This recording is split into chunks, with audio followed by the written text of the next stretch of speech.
SpaceX may attempt a risky maneuver, using its launch tower and chopstick arms, to catch a returning Starship booster rocket, during its first orbital launch.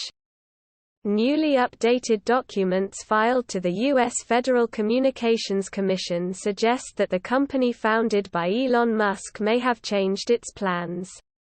The first plan said that both stages of the rocket would end up in the ocean, with the booster landing in the Gulf of Mexico and the upper stage coming down near Hawaii after completing a partial orbit of Earth. Scroll down for video. However, the company's FCC application now states that upon launching from Starbase in Boca Chica, Texas, the Super Heavy booster will separate from the upper stage and, then perform a partial return and land in the Gulf of Mexico or return to Starbase and be caught by the launch tower.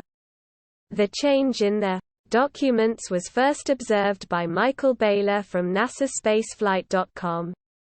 The FCC application covers the first orbital launch of Starship, so it would appear that this is what's being planned as an option. Although SpaceX has now successfully launched and landed Falcon 9 rockets 100 times, this new maneuver is a different beast.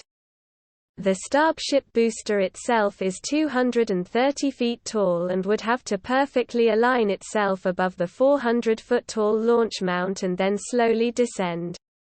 The Starbase's pair of so-called chopstick arms would then guide the mammoth booster to a safe vertical landing. Such a move would come with multiple risks, according to Eric Ralph at Tesla RT, who writes, "In the event of larger anomalies during a landing attempt, Starship or Super Heavy could accidentally impact the launch tower, damaging or even outright destroying the skyscraper-sized structure. Ultimately, the immense risk posed by any catch attempt means that unless SpaceX has miraculously gotten the design of everything involved nearly perfect on its first try, the company will have to be extraordinarily cautious and expend a large number of ships and boosters to avoid rendering its only Starship launch tower unusable. At least to some extent. SpaceX likely knows this, and Super Heavy would likely need to be in excellent health and perform perfectly during the ascent and boost-back portions of its launch debut to be cleared for a catch attempt.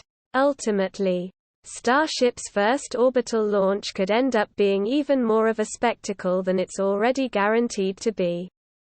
The journey for Starship, which has been chosen by NASA for the Artemis missions to the Moon, has had its share of hurdles. On Monday, its booster rocket was engulfed in flames during a ground test, with footage showing a fireball and the camera shaking from the explosion. The booster remained standing during the incident, and Musk later said his team was looking into the damage.